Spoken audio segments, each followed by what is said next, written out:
Witches in Pursuit of Science. Hello and good day. Welcome to Witches in Pursuit of Science. We missed you, Kindness Coven, and we are so honored to share space with you for the next hour or so as we gab about familiars. If you're listening, I am kissing my standard poodle puppy while also holding a hamster. And I'm holding a Maine Coon mix. Big Kitty, tell us all about your special friend. This is Little Cat, but he's not very little. And his nickname is Big Shexy. He is very, very calm and kind-natured and is a great listener. Aw, how did you get him? Yeah. Tell us about your special friends, Angelina. Oh, okay. Well, this is Freddy. He is my almost year-old hamster. He is a super duper cutie. Teddy bear hamsters live to be about 2 to 3 years in captivity. He has a really nice big enclosure that he gets to live in with a huge wheel, and he has his own guest bedroom that he stays in away from the other pets so that way the cat doesn't bother him.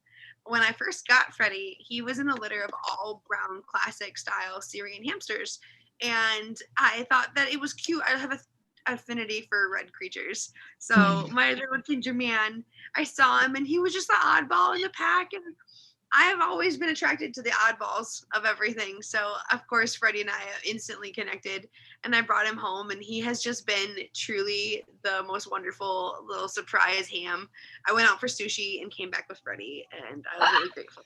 So it's funny because I think that I love it. He sits with me when I do my work at my desk. He sleeps in the pocket of my shirts when I make coffee in the morning. Like, he's a really cute little guy, and it's a really fun opportunity to know a rodent and get to love one because he has an amazing personality. It is awesome. My brother is like a 6'4" giant, and little Freddy likes to sit on his arm while he plays video games and just like watch the TV. It's really adorable. That is so precious. Freddy, if I remember, he was a special guest on one of our episodes before. He talked about dreams with us, didn't he? He did, yes, indeed. I was like, I enjoy having Freddy around. He was like, hell. Well, who is this little cutie? This is the newest member of the family right here. Her name is Shadow, and she just learned how to walk and run. Her name is Shadow. I actually found her when she was just days old in a parking garage, and I nursed her to health with a syringe and a bottle every 2 hours for her first 3 weeks. And now she's just a healthy little kitten that loves to run and play and is so strong and intuitive and just really precious. And she has transformed my life. That is for certain. I never thought of myself as very maternal, but in raising this kitten, definitely became a little maternal. And I just love her to death, even though now, who do we have here? Another ginger boy. I have a running theme. All my pets match. They all have like red ginger, like attributes to them. So this is my puppy is going insane for this cat. So I'll let him go. But that is Mercutio. He is my 8-year-old cat. I also rescued him when he was 3 weeks old and bottle fed him, and he was a bottle fed rescue. Oh, hey. So in the beginning, when I first brought the puppy home, the dog and cat were like arch nemesis, and now they're best friends. Oh, look at him hugging him. They're ridiculous together. And they wrestle and they snuggle, and the cat sleeps right outside. Sometimes he gets Aww. That is so sweet. So they're funny, but he is definitely a familiar to me. He was the very first cat I've ever had a really magical, super special connection with. Rowan, give him space. Every time I've ever done ceremony, anytime I go to do any type of practice, the chaos next to me. Finding peace in the chaos, right? Right. Okay, so while I mute myself real quick and tell my animals to behave themselves, who is this cutie? Yes, this is my third and final little furry friend here. Her name is Miss Bigg Dogg because she's got some big energy about her. But I also call her Gigi for short because she's a little sassy lady. She is probably about 12 weeks old. I rescued her from a flea market. She was found lost there. So I took her in before I found little baby Shadow, and I definitely know what you mean. Having animals around can be kind of chaotic, but it's worth it because they're so sweet and so precious. And now the two of them really love to play together, and it's wonderful. It's really great. Gigi to me is she's very reminiscent of Anubis. And I think that's a really strong and powerful energy. And so, on the topic of familiars, which we're talking about this week, um, it just will roll right on through. So, I kind of believe that Gigi has come to me with sharing like the energy of Anubis, of this deity that helps with transformation, with embalming from ancient Egypt. Typically Anubis is a jackal, and she's a cat, but very similar with the jackal, with the black ears and the gold embellishment. And so, in the spirit of Anubis, of rebirth, of growth, and all of that, I feel that Gigi helps me with that as well. All right, it looks like you got your animals all situated. Oh, I know, right? Yeah, I love everybody's nice and calm. the magical like name, like the energy behind it, because truly, for me, the cat represents the sage, Mhm. so in crone maiden sage. Like the cat is definitely the sage in our family. He's the oldest and definitely like the wisest. The crone would be the hamster, I think, because he has like this cute, like mature energy to him where he just likes to keep to himself but be snuggly and sweet. And like our maiden is definitely this little guy rolling right through to my last friend and familiar is Rowan. Oh, let's see if we can little. You want to sit pretty? Oh, look at him just sitting pretty. He's such a good boy. Oh, He is my 4 month old standard poodle, and he's just my super pride and joy. I have had a dog once before, as like a young adult. That was my own dog, and it was went with a boyfriend in a breakup, and so I was like, I'll never have a dog ever again. And 3 weeks later, I got Mercutio, and that was 8 years ago, which is so crazy. And I was like, I can't. I have to be responsible, have the space and time for a dog. And then none of that. I mean, I do have it now, but all of it just fell right into really divine alignment. He was born on the solstice, oh, this past March. And so he just, and my grandmother was born on the fall solstice. So it was really cool that he's like the spring solstice baby. And he has just been such a good little man. yeah. Look at I that can't snoot. Yeah, he's so funny. And like I said, the relationship and friendship that he has with the other animals is really cool because he can be a lot, but he's a good cat. As I'm saying that, the cat's hissing at him. Like that's too much. Aw, yeah. Well, I'm curious, can you sense different energies from your different species that you have, your hamster, cat, dog, or is it more personality distinct? Like, is it species distinct or? That's a super great question. So actually, we have another pet named Atlas who's just a beta fish, and he's over on the counter. So I didn't bring him over because I don't really feel that he's a familiar. He's more of like a pet, and I do think that there is a huge difference between pets and familiars, because a familiar is something that speaks to you on an energetic level that communicates with your spiritual energy as well as like the energy that we're able to physically manifest. So we're talking in a way that we're talking in a way that these animals come to us, that they give us more than just their presence. In olden times, we see in olden times throughout In the history. olden times. Sorry, I couldn't resist. I love to use old lady voice. I know he just jumps on me.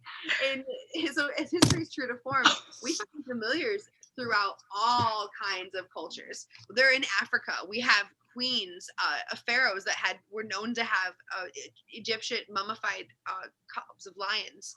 So they had pet lions that they had kept and like taken care of. We see in Africa jackals, hyenas, baboons, owls, all different types of familiars. In India, tigers have been used as a form of familiar. In Scandinavian culture, we have wolves, we have you think about where we are. Even Native Americans use animals as a particular with more than just a meaning. And when we come and talk about familiars too, it's important to identify the difference between animal that we have similarities with and we can identify with an animal versus when an animal actually comes to you and identifies with your spirit.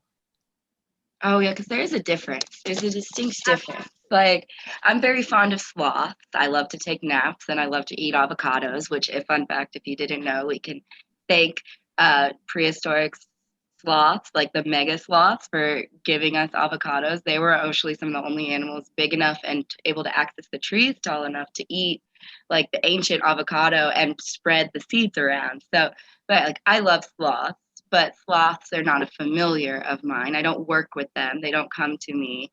But I love their long arms and I can relate to them because I have long arms too, and I like to yell from trees, but that doesn't mean we work together on an energetic level. So is that kind of what you mean? Like the difference? Yeah. My pet, Freddy, who I love, he is definitely a pet. He is not a familiar. We don't work together on like a magical level. I adore him. I love to snuggle him and take care of him. But when it comes to actually like sitting in ceremony, it's a totally different relationship. The kinship that I have with my cat, for instance, which is I think a really great example, is that whenever I've gone into ceremony, I kind of mentioned this a few moments ago. Come here, stop destroying everything. What are you trying to do?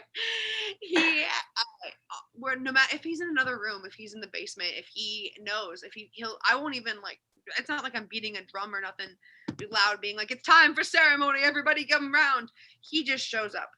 He can be an indoor-outdoor cat. He can be outdoor. He can be down the neighborhood, and he comes back and he's just out in the backyard when I start lighting that fire. As soon as the sacred flames start to go, the cat's right there. He works with me on an energetic level that we test each other.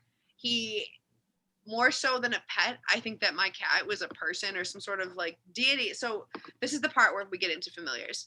I think that he was a deity or some sort of like other entity, because when I say demon, I don't want people to think that I think my cat is like the spawn of Satan or that like he's a hellraiser, like he is obviously, but that's not pertaining to familiars. Sure. I think this gets like confused, right? Because there's the word demon that you say like demon, but it's Daemon, which comes from like ancient Greece, which is more of like an animalistic energetic state, like everyone has demons like that. And those are different than the Christianized banish you to hell, you are evil demons, right? Those are different. That is what I'm talking about. So the demon I'm talking about is in the old I think it comes from ancient Greece term. For demonic, and what those means, it's an energy with an entity. It has fairy, it has imp, it has goblin vibes to it.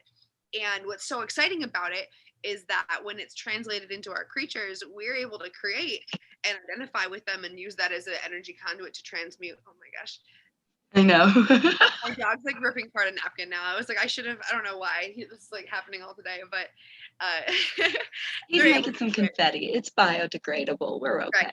Exactly. So the cat's form is that the cat teaches me patience. The cat has been around for such a long time that the cat has a personality. Yes, he has his own energy. Yes, we have our own friendship and our own loving connection in this bond. But the cat is a demon. He understands things that other pets wouldn't. He understands and has a significant level of intelligence and awareness that just other animals do not. And people have met the cat before, and I've gotten this comment a lot where they're like, wow, his eyes are really human. He has a tendency to look around, to hold eye contact. Some pets have that like pet look to their eyes. Familiar is going to be different because the familiar will have that connection with you. There is that sense of you just know. I can't, it sounds like I'm crazy, but the cat will tell me if he's hungry. He tells me if he wants to go outside. He tells me what he needs. I'll be thirsty all of a sudden. I'll be hungry all of a sudden. I need to go outside. I have no wish to go outside. That's not my desire, but I know I need to open the door now because it's a projection. And I totally think that goes into a segue of animal telepathy, which I think we're going to do a quest on in the future here, which will be so exciting on animal intelligence. But in that realm, having that connection where that you and the animal know. Versus with a pet, yeah, you like feel things and like, yeah, I know when I see like the hamster doesn't tell me. The cat tells me. It's like a feeling. I've had this puppy for 4 months. He's not been around long enough to know if he's truly a familiar or if it's more just a beloved pet connection, because we don't work together in ceremony the way my cat do. Right. There's a distinction there, and it takes time to build that relationship, just like with any relationship. So, and you'll get certain signs or like see symbols with things, and just like starts to become more apparent. And I think also not all familiars are pets. We can come into contact with familiars that may not be our pets, that may be more of like a feral visitor or an insect or like a spider, a butterfly, a snake, a critter, like even like a deer or a trash panda, Right? Let's go to toads real quick and talk about that as known as familiars. You see a lot of classic witch pictures where it's the witch and her big bullfrog and or the witch and her toad, as we see that and we think of it. They say that the toad, a familiar, feeds off of the blood on the tip of a witch's finger or on the mole on a witch's back or their neck. If you have any like big large moles, like that's like the feeding spot for a familiar. Oh, like this one right here on my neck. Fun. Right there. So fun fact, I have one on my chin as well, and on my knee. And then on my toe, if you can see it. In a line? So all in a line. All in a line down my left side. Yeah. So I can feed many familiars, I suppose. Yeah.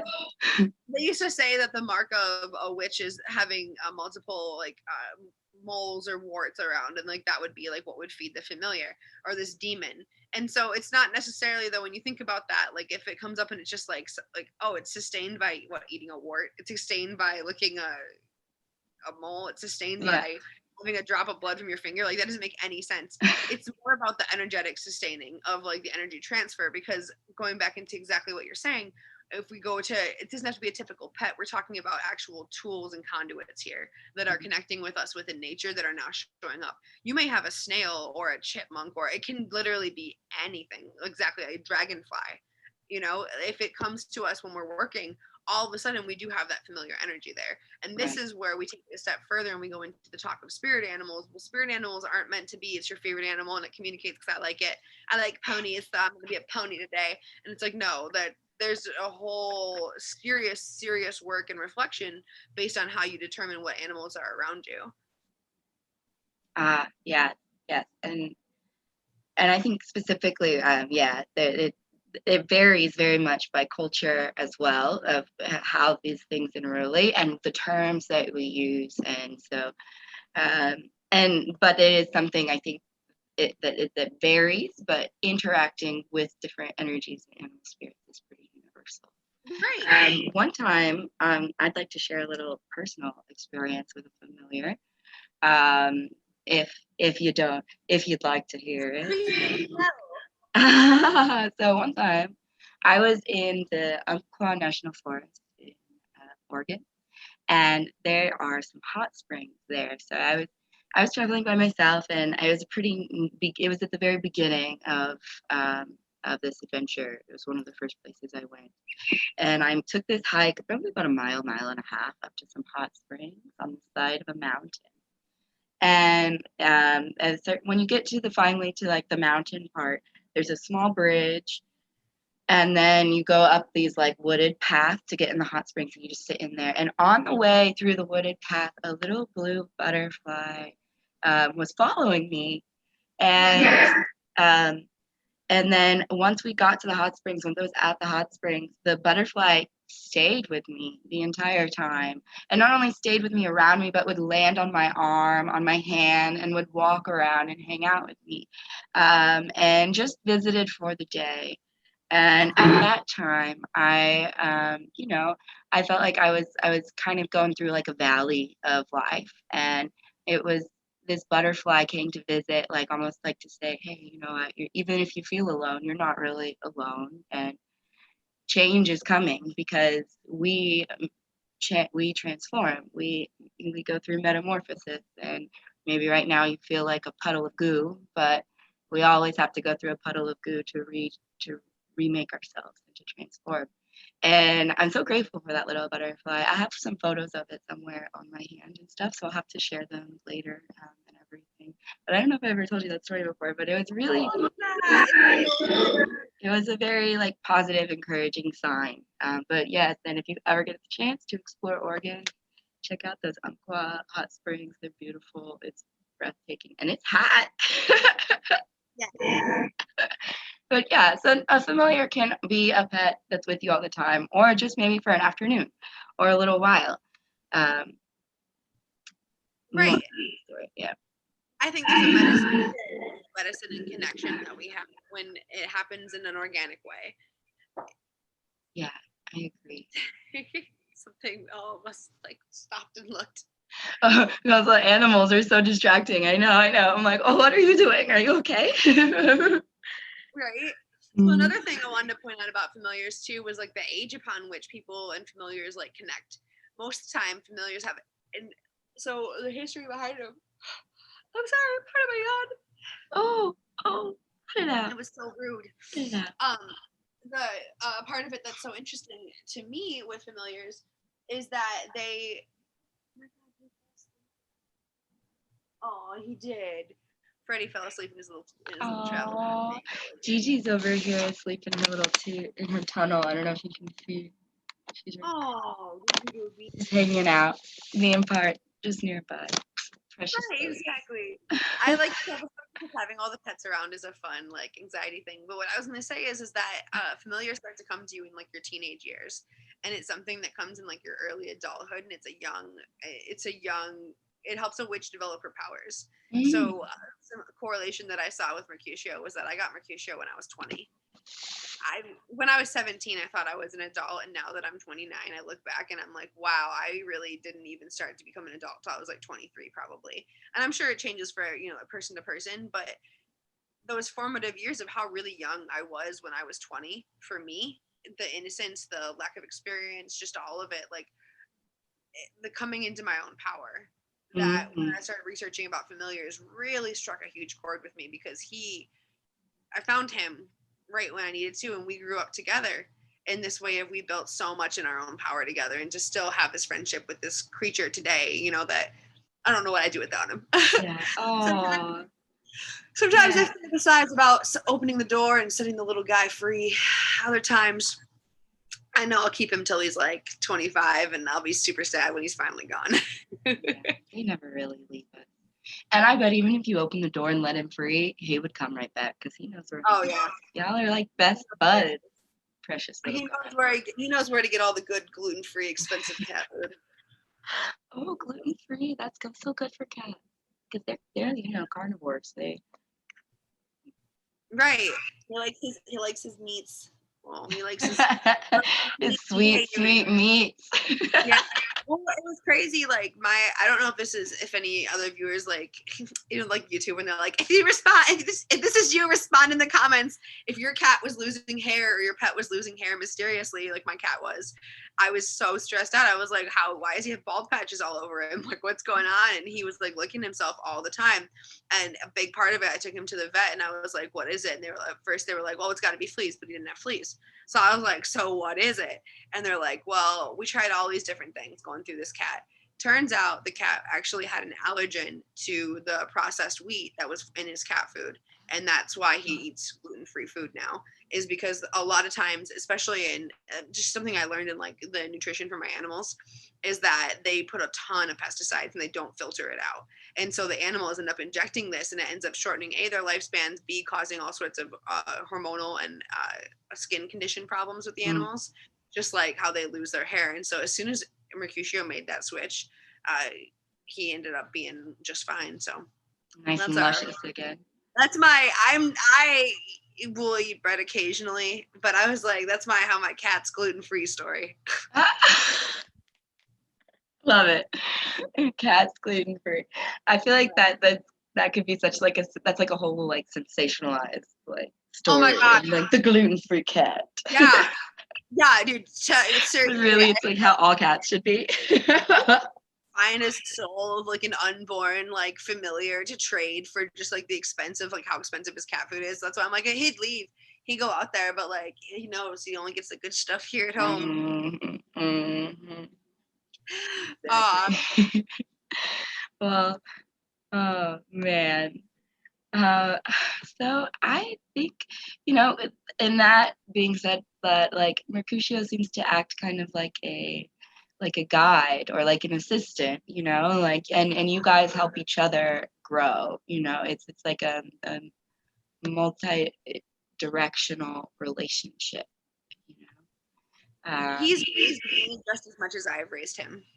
Aw, aw. How precious. Well, I'm curious. I would love to hear some of our other friends' stories about familiars, and if, yeah, because we both shared so many experiences. Maybe some of our other friends at home listening may have had some stories about familiars or some experiences with a feral familiar. If you have had one, I'd love to hear it. Send it to us or drop it in the comments down below. If you have that weird uncle who found a bear and started like a bear farm because we got along so well, like that's a familiar. Tell us about it. Yeah, let us know. Oh, so would you? But we want to know. Familiars are wonderful gifts. It's great to share that connection, that cross-species connection, and to relate to our inner critter, because within all of us dressed up, elegant, humanoid figures is just a wee little critter after all, don't you know? Oh, Freddims. Oh, well, from us to you, thanks for joining us today on our quest on this kindness coven. Aw. Oh, we hope you enjoyed it as much as we did, and please send us your furry friends. Stay well and be blessed. Oh, shall we do our outro? Oh yeah. All right. Yeah. We who seek In the laboratory and in the wild. lead lives full of, dude, I'm doing it off the cuff. Full of Passion, curiosity. I have to go to it. I tried. Yes. I am also too working on going to it, and I'm having a hard time finding my tab. You know what? We try. But we are not perfect. We're learning, and hopefully we're all learning together. So, There. Here it is. I found it. wonderful. Sometimes we all need a little help from our notes or a friend or our friend's notes. Okay, I will stop telling bad dad jokes. And thank you again for sharing this space with us and our pets. Send us your pets. Stay well, be well. And here we go. We love you, Coven Kindness. Please give us a like, a follow, and a shout out. We'd love to have more in our crew. Yes. Join us. So we who pursue knowledge in the laboratory and in the wild. Lead lives full of passion, curiosity, and purpose. Guided by earth-centered hearts and critically observant intellect. Unified as a community, we learn. We propose our hypotheses as proudly as we are humble. Expecting to be challenged with no bias in our favor. We cast our intentions to infinitely expand understanding.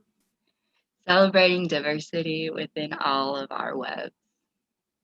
Collectively weaving with a powerful and gentle kindness, we are the witches in pursuit of science.